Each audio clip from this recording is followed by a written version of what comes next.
Welcome to this seminar.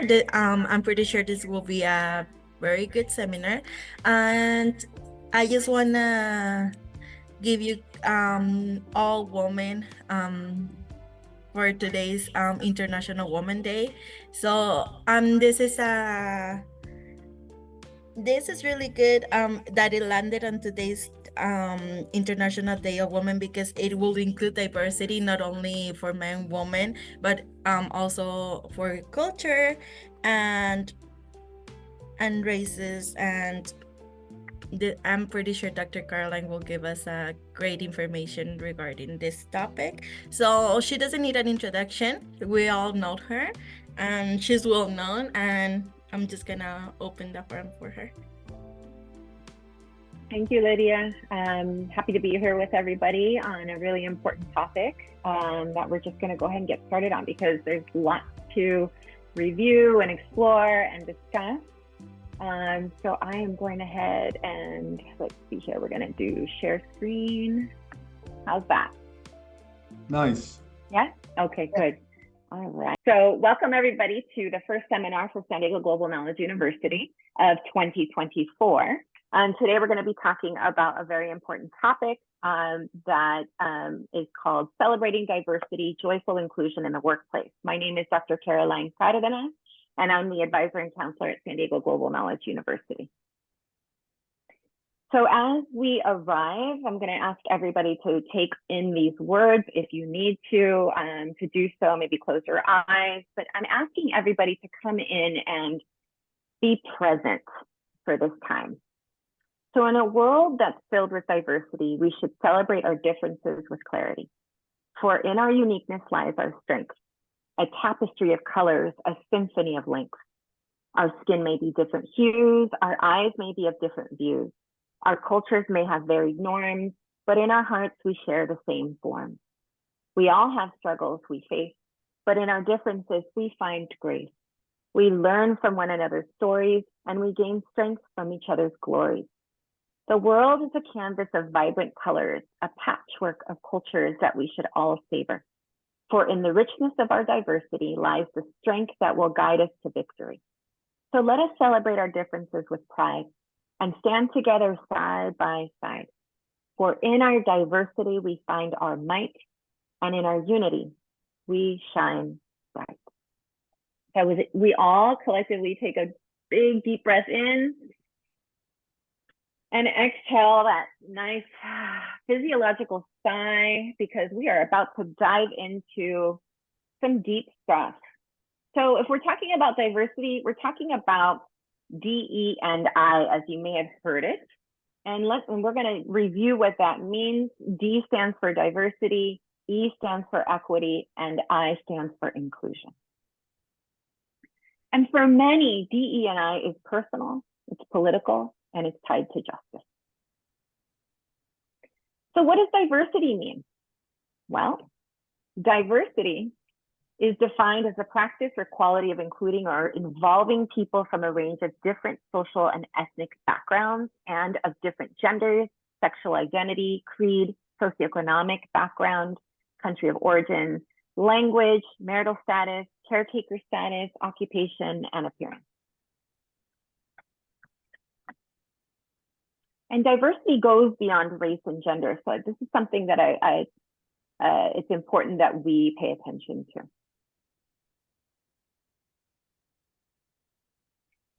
So I want to first start off by talking about biodiversity, because when we think about diversity, we think about inequalities, and we think about oppressions, and we think about prejudices and all these different things. But let's first start with just nature in and of itself, because we are nature. It is not separate from who we are.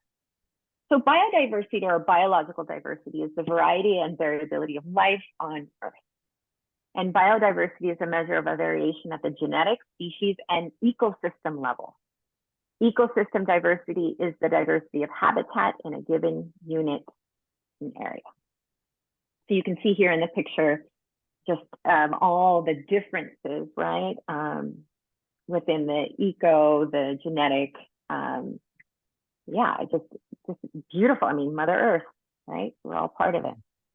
So species diversity is defined as the number of different species present in an ecosystem and relative abundance of each of those species. Diversity is greatest when all the species present are equally abundant in the area. And as we can see here in the photo, we see the invertebrates, right? And then we see the vertebrates and the plants. So we see that diversity when we're out in nature.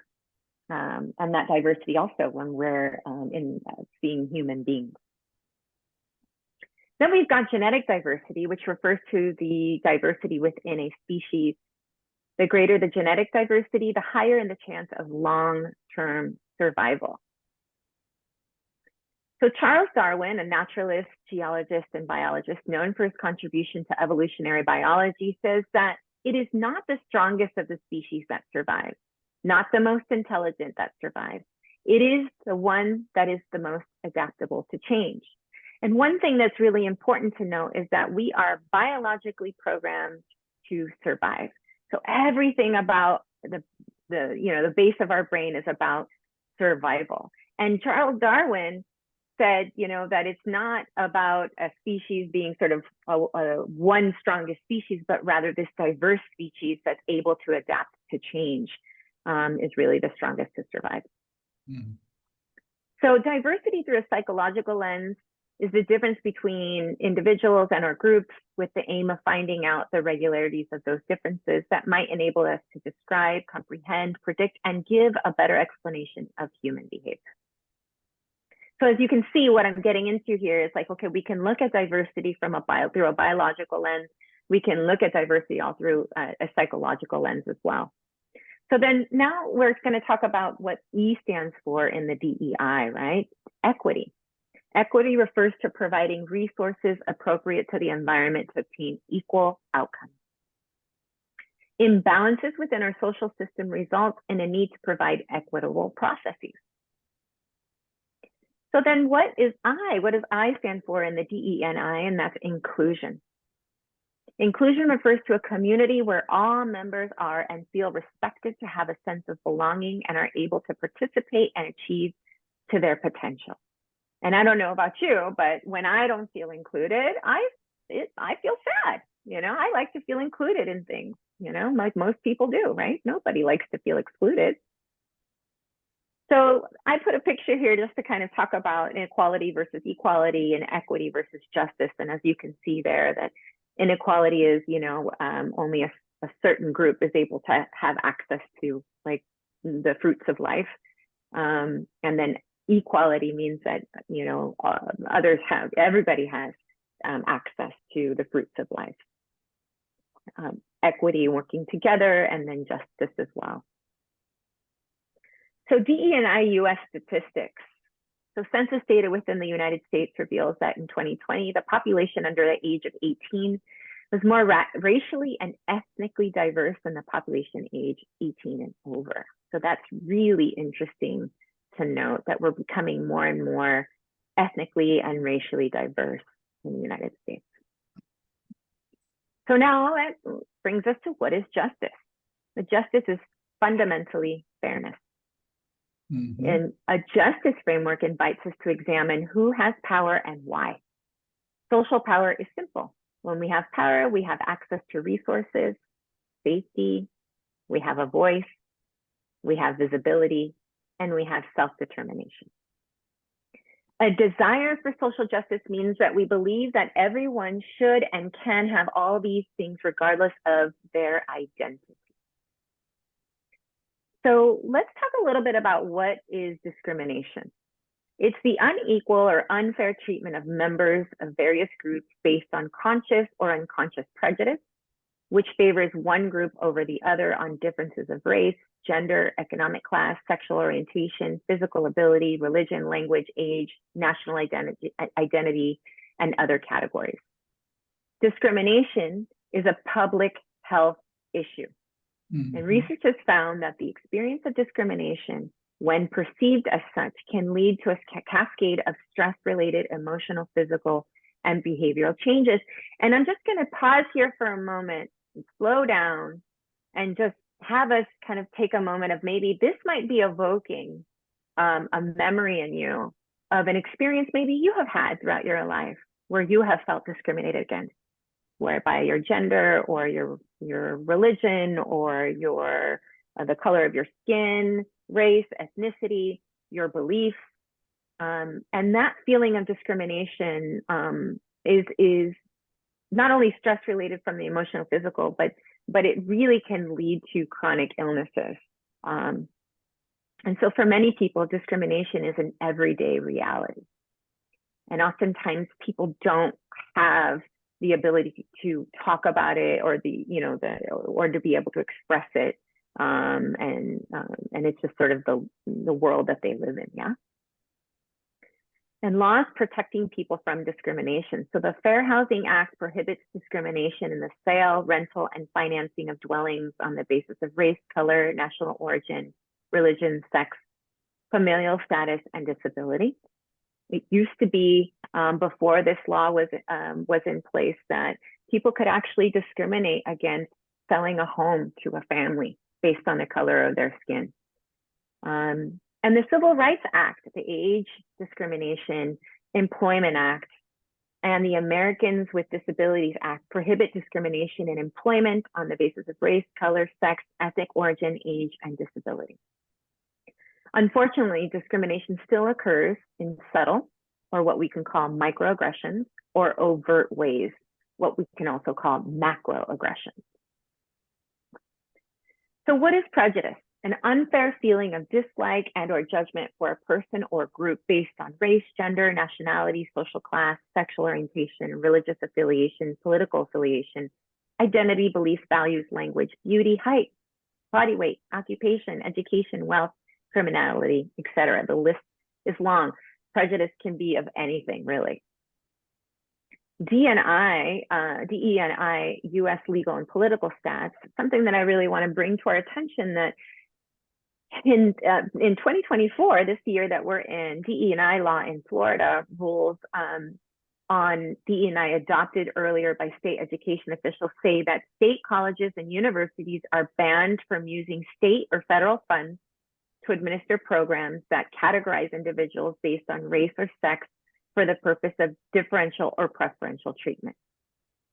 And Governor Ron DeSantis of Florida, he reacted to this on X, which was formerly known as Twitter, where he says in a statement, DEI is toxic and has no place in our public universities.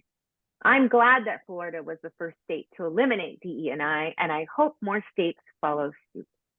And yeah, so this topic is DEI is something that's really important because it brings equity, right? Fairness to everyone. But you can see here the subtle and overt ways in which people in positions of power, in particular political power, can exploit this to their benefit. It's really sad to see that happening right now. So let's talk about what oppression is, because we can't really talk about DEI without really understanding oppression and its history or its roots in our in the U.S. So oppression is the systemic and pervasive nature of social inequality woven throughout social institutions, as well as embedded within our individual consciousness. Oppression fuses institutional and systemic discrimination, personal bias, bigotry, and social prejudice in a complex web of relationships and structures. Oppression refers to a combination of prejudice and institutional power that creates a system that regularly and severely discriminates against some groups and benefits other groups.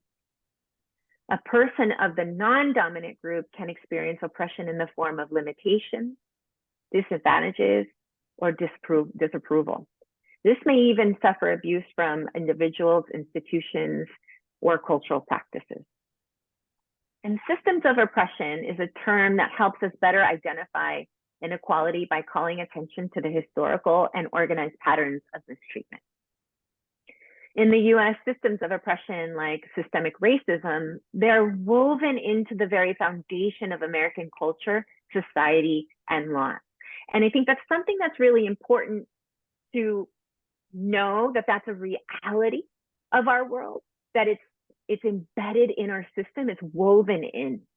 So that's why DE&I and laws are so important on protecting people that are disadvantaged on, you know, issues around privilege and oppression and those kinds of things. Other examples of systems of oppression are sexism.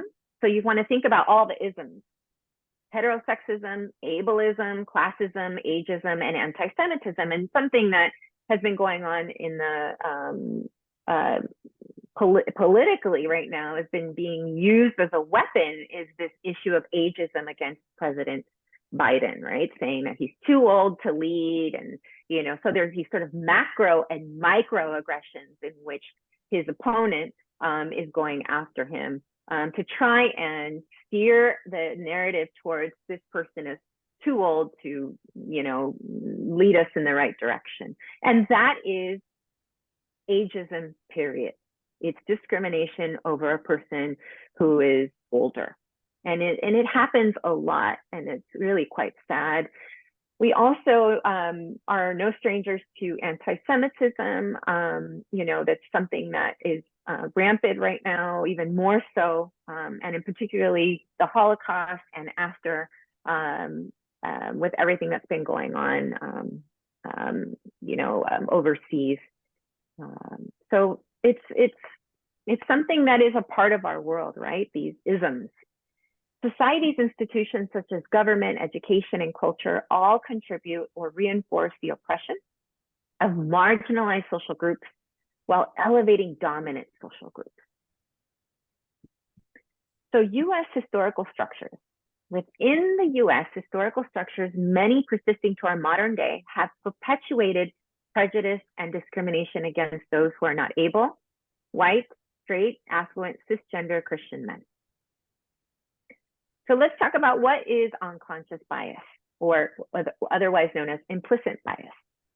Unconscious bias or implicit bias is described as an attitude or reflexive behavior that alters our perceptions and affects our behavior, decisions making, and interaction. So this is stuff that, like, you know, we have biases over a certain group, but we're unaware of those biases. That would be implicit. Explicit biases would be, I'm aware of that I think about this particular, let's say, religious group or racial group in a certain kind of way, right? When you're aware of that. But when you're not aware of that, they're unconscious biases. And to make those biases conscious, we would need to be in relationship with another person so that they can mirror back to us a more that narrowed point of view that we're coming from, and help us broaden our awareness that can be harmful. The influence, also unconscious biases, is the influence that can be positive or negative and might coincide with or our stated beliefs. Unconscious biases, they're again unintentional. It could be seen as forms of gender bias, racial bias, disability bias, affinity bias, and beauty bias. So discrimination, the unjust or prejudicial treatment of different categories of people and groups, especially on the grounds of ethnicity, age, sex, or disability. Recognition and understanding of the differences between one thing and another, discrimination between right and wrong. So then now we're going to talk about attributes or characteristics to understand the history of oppression and implicit biases. So we see here that gender, identity, ability, ethnicity, sexual identity, creed, our socioeconomic background, whether we come from a rich or a monetary rich or poor family, age, military experience, learning style, personality, and educational level. We also have our geographic background, our country of origin, the language we speak, marital status, caretaker status, occupation, and appearance. And, you know, one of the things that is, you know, can happen. So for example, I'll give you an example of when I remember applying as a nurse many years ago to an institution. And when I got hired, it was not until years later that a woman that was part of the hiring committee said to me, you know, they were worried that you were too young. You almost didn't get hired. So that is actually a form of ageism. because they were looking at me and my physical attributes, right? My characteristics, and they were looking at me as, well, maybe she's not experienced enough, or maybe she doesn't know enough, or maybe she doesn't, right? So they were having all of these unconscious biases. And quite frankly, that is illegal, right? Because there's all of these laws that try and help protect against that, because again, it's embedded. These isms are embedded in our systems. They're woven in. So, you know, I could have escalated that, but, you know, that would have maybe instigated the field too much. And so I noted it and understood that to be, it's part of our world and part of our reality. So 9 most important things people in our society tend to notice in others. And this is in order of importance. So when you meet somebody for the first time, you see their skin color, you see their gender, you see their age, you look at their appearance, their facial expressions. Are they giving us eye contact? You look at their movements, personal space, and touch. And, you know, these are, you know, we're constantly, our eyes are connected, right, to our brain, right? So we're looking out into the world, and when we interact or encounter somebody, we're constantly assessing, you know, what is it that we see, right? And so we may not be talking about these things, right? We may not be sharing these things, but these are, you know, in order of importance, 9 things that we tend to notice in others. So let's talk about identity.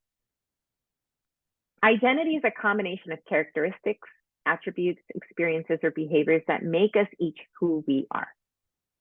Identity evolves over time, over one's life, but it always dictates how we see ourselves and how others see us. So for example, before I became a mother, I was Caroline, right? But then I became a mom, and now I'm Viviana Grace's mom. So that is a social identity, right? Or another social identity would be I'm a nurse, right? That's a social identity, right? And that also comes with some meaning or weight for people, or whatever that might mean for them, that maybe they trust me more because I'm a nurse, right? Or maybe, oh, I'm a mother, and so maybe they know, you know, maybe I know what another mother might be going through. So when you see someone new or see someone for the first time, what do you notice, and how does that shape your interaction? So dimensions of diversity and identity. We have primary dimensions, which are dimensions that we cannot change. And then we have secondary dimensions, which are what we have some control over. And then you can see here, we've got occupation, education, race. So we don't have control over our race or our ethnicity, right? We're sort of born into. And we have some control over our religious beliefs, because we have choice over what religion we want to choose. And then we've got ability, right? For some of us, we don't have choice over that or control over that. Then we've got geographic location, family status, immigration status, heritage history, sexuality, income. So you can see here that some things we can change and some things we can't. These are dimensions of diversity and identity. And I wanted to just bring in pretty quickly here what gender identity is, okay? Because we do hear a lot about LGBTQ, but now it's a LGBTQIAFS+. So what does that all mean? Well, I'm not going to spend too much time on it here, but you know, it's the definition. This is from the Annie E. Casey Foundation. But we've got, you know, L standing for lesbian, G for gay, B bisexual, T for transgender and trans people, Q for queer or questioning. And then we have I for intersex, A for asexual or agender. And then 2S plus is two-spirited. And that was a new one for me to learn. But also very important because Native Americans, two-spirited people were male, female, and sometimes intersex individuals who combined activities of both men and women with traits unique to their status as two-spirit people. And in most tribes, they were considered neither men nor women, and they occupied a distinct alternative gender status. So broadening our awareness through reflexivity, to know the true reality of yourself, you must be aware not only of your conscious thoughts, but also of your unconscious prejudice, bias, and habits. And that takes courage, because when we can look at our unconscious biases and our prejudice and our habits and recognize how we have been participating in that, and if that's been causing some form of harm, whether it is conscious or unconscious, that would evoke the basic aspect of shame and guilt. And shame is a very painful, inherently punishing affect that we try to avoid at all costs. And oftentimes we try to sort of remove ourselves away from experiencing the basic affect of shame. And then we don't really explore these uncomfortable places in us. And thus, we're not able to really broaden our awareness of ways in which we might be participating in these issues that we have in our social interactions. So let's talk about the disadvantage effect. Members of non-dominant groups often face significant disadvantages throughout their lives, inclusive of educational opportunities. DE&I U.S. legal and political stats. Well, let's talk about Governor Greg Abbott of Texas. He signed a bill in 2023 aimed at dismantling diversity, equity, and inclusion, or DEI, offices and programs in higher education after months of debate on the Senate and House floors. And many Republicans look at this bill as a forward-thinking legislation to eliminate DEI programs, with Texas leading in the nation. Their view is to ensure that public higher education returns to focusing on the strengths of diversity, promoting a merit-based approach where individuals are judged on their qualifications, skills, and contributions. Well, those of us who have experienced discrimination in various forms and who weren't necessarily born into certain privileges, and we'll talk about that as, a little bit further into the seminar, can see sort of right through this, right? That it already feels very unfair because people are born with access to certain resources, and there are other people that are born with lack of access to certain resources. And so there's an imbalance there already. But as you can see here, Governor Greg Abbott of Texas is using his political power, to, and I would say, in my own biased view, but the potentials of maybe even abuse of power, right? So intersectionality, this is a word that oftentimes people don't really understand, but it's a word that is important in DE&I work. Intersectionality basically reflects the concept that combinations of social identity can have impact on oppression and privilege. So, a person can be discriminated against by their gender or their religious beliefs. They could also experience ageism. So those are sort of intersectionalities and ways in which they can be discriminated against or be oppressed. And it is imperative that diversity is considered in hiring or selection practices, such as for school or training programs, but also in regard to inclusion and belonging. Diversity is like being invited to dinner. Inclusivity is eating at the same table with the same offering of food and tableware. And belonging is being able to eat as if you were in your own home. That's one way of understanding diversity, DE&I work, and then also this aspect of belonging, which we'll get into in just a moment. Before we talk about all of that, let's talk about privilege. So privilege is unearned, sustained benefits and advantages that come from membership in dominant social groups as it pertains to race, gender, sexuality, ability, socioeconomic status, age, and other differences. A privilege is a right or advantage gained by birth, social position, effort, or concession. A privileged person has an advantage that most other people do not have, often because of their wealth or connection with powerful people. And some privilege can change over time, because, for example, one way in which that we can look at it is that before I achieved a master's degree and a PhD, I didn't have sort of that I wasn't in a standing of that educational privilege, right? But now with a master's and a PhD, I have more privilege, and I have to be aware of that privilege that I have, and then use it for good, and try to support this effort against discrimination and oppression. So power dynamics. Power dynamics refer to the inherent structures and influences of power that exist between individual groups within a given context. This idea extends beyond mere authority or control, delving into more nuanced territories of influence, dominance, privilege, and communication styles. So dynamics are so interesting to me because dynamics are sort of things that we sort of notice or sense, but they're not so blatant. It's sort of like an elephant in the room, and people can sort of sense it, but nobody's really talking about it. There's sort of these dynamics that occur within relationships. Power dynamics refer to the relationships between people in an organization. It is the way that formal authority is distributed and how that affects people's behavior. So abuse of power. And that could come in the form of harassment, psychological harassment, bullying, and retaliation. So let's talk about belonging then. A subjective feeling that is one in an integral part of their surrounding systems, including family, friends, school, work, environments, communities, cultural groups, and physical spaces. It is the feeling of security and support when there is a sense of acceptance, inclusion, and identity for a member of a certain group.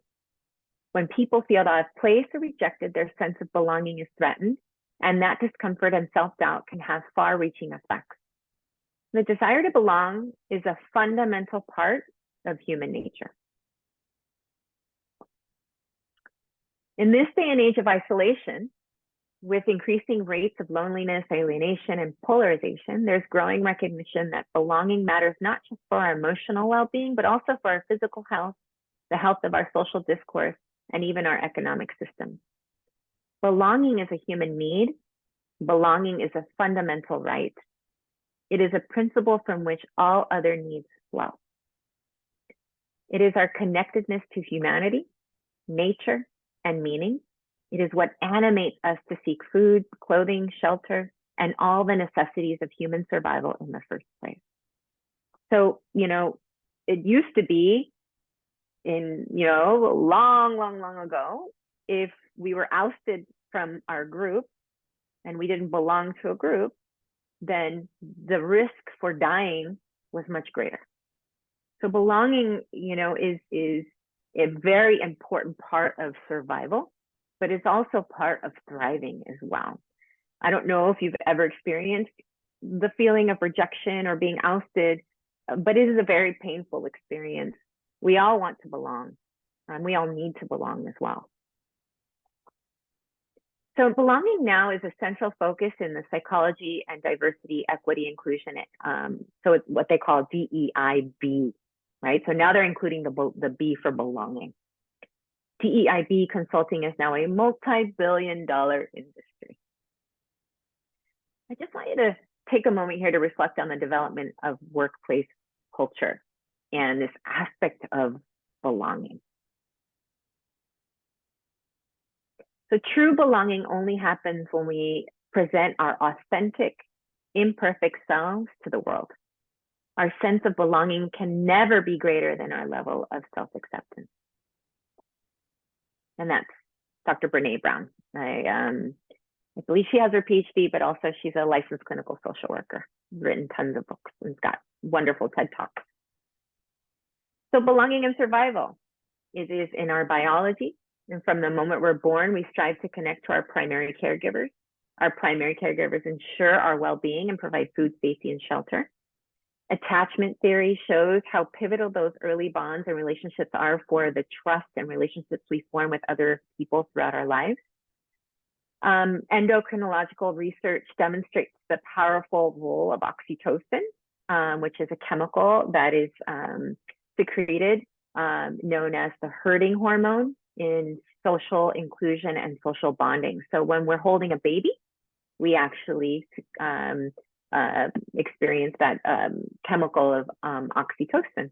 And so we call it sort of the love hormone, where we're looking at a baby and it's bringing us so much joy, or we're with our dog or our cat and we're petting our dog and cat and we're feeling calm and soothed. So that brings us into the rest and digest, or the rest and relaxation stage, or the parasympathetic when we're talking about the nervous system, where we feel safe to relax. And that oxytocin makes us feel joyful. Maybe it brings us a sense of hope. It helps us trust our world. And it stimulates cooperation, trust, ethnocentrism, conformity, empathy, and favoritism. So let's talk about social rejection. Social pain caused by ostracism can create a response in our neural processing, not so different from that caused by physical pain, believe it or not. So when we are rejected from a social standpoint, it can feel as painful as when you're experiencing physical pain. When our sense of belonging is threatened, however mildly it may be, we know intuitively that it feels unpleasant, but it also can evoke memories in our past, right, of our experiences in childhood or in adolescence or in our early adulthood, and even quite frankly in the stages we are now in adulthood. It can evoke those memories that we've had that were unpleasant, that were so painful when we were rejected by a social group. So when belonging is absent in the case of abuse, neglect, or disorganized attachment, the absence of a sense of belonging has a devastating impact on psychological and social functioning, which extends through childhood, adolescence, and well into adulthood. And so that's why it's so important that that everybody try and protect children from neglect and child abuse, that it's not just the mother and father's responsibility, but rather it's the community's responsibility to try and keep children as safe as possible and create a more organized type of attachment so that they don't have adverse childhood experiences that are traumatic that can extend out into adolescence and adulthood.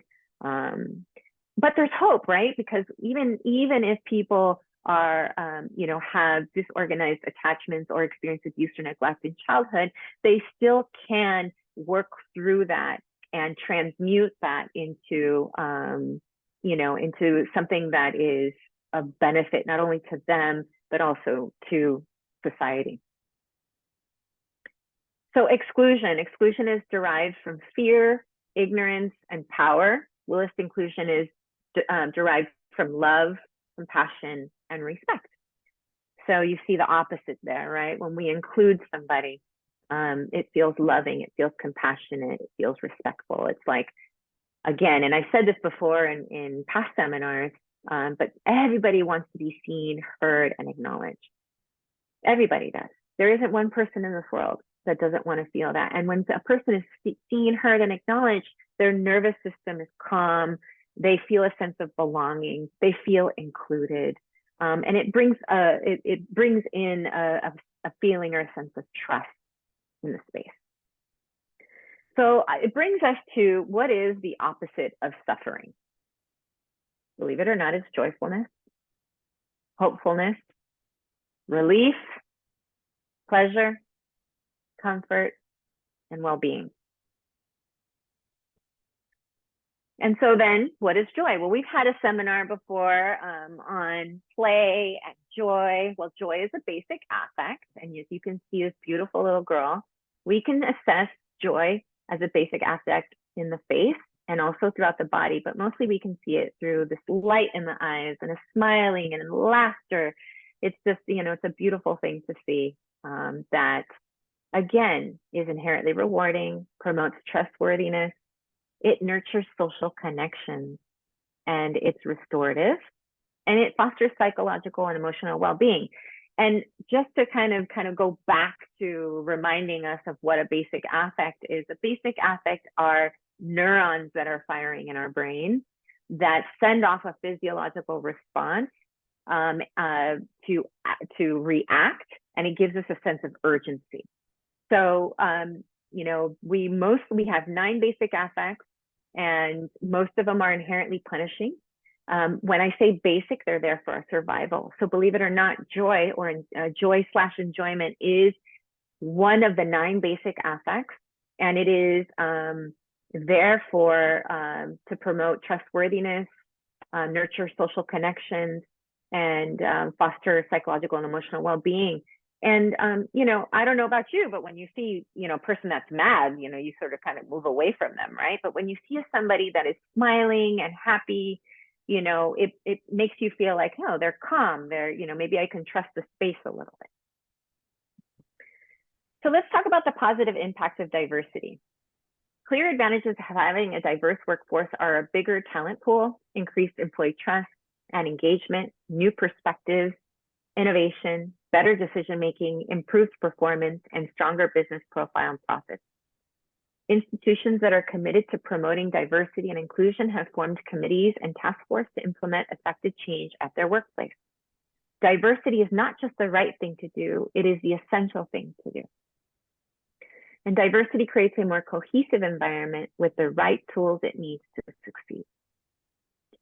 The positive impact of diversity in the workplace is, again, we talked about a bigger talent pond, increased employee trust and engagement, new perspectives, creativity, better decision-making, greater performance, and better business profile and profits. And we've already seen this in everybody here at SDGKU with how innovative SDGKU is, and how everybody's been, you know, contributing their ideas and their creativity to improving systems, to improving, you know, processes, to, you know, basically making the institution a better place, not only to work, but also a place that provides incredible services. So final thoughts. Living and working with people who have differences is common. And by embracing these differences, we celebrate the diversity of the human experience and enrich our lives. And I love Dr. Maya Angelou. She says, I've learned that people will forget what you said. People will forget what you did. But people will never forget how you made them feel. And I think that's something that, you know, that I try to remind myself of constantly when I'm interacting with people, is that my being present with them, providing them, listening and acknowledging them, hearing them, seeing them, celebrating them, or being there for them when they're experiencing grief, that people remember how you made them feel. Did you make them feel safe or unsafe? Did you make them feel included or not included? And sometimes we make mistakes. We're human. We're not perfect. And it's having that self-compassion to be able to grow, recognize the mistakes we've made, and broaden our awareness around our own implicit biases so that we can, better approach creating this level playing field of fairness, inclusivity, and equity. So in reflection, got 2 questions. I'd like to see if maybe we can start by having everybody say who they are, what their role is at SDGKU, if everybody can remember this. And just tell us one thing about yourself that you think no one here knows about you. And then share something you enjoy or appreciate about working at SDGKU. And let me go ahead and stop share really quick. It has been an absolute pleasure to talk about DEIB at San Diego Global Knowledge University with the staff and faculty. And I look forward to our next seminar. And I appreciate your time, your attention, your presence, and your engagement in all of this. And if any questions arise, I'm just a phone call away. San Diego Global Knowledge University, Education Beyond Boundaries. Please join us for more informative videos on our social media sites and YouTube.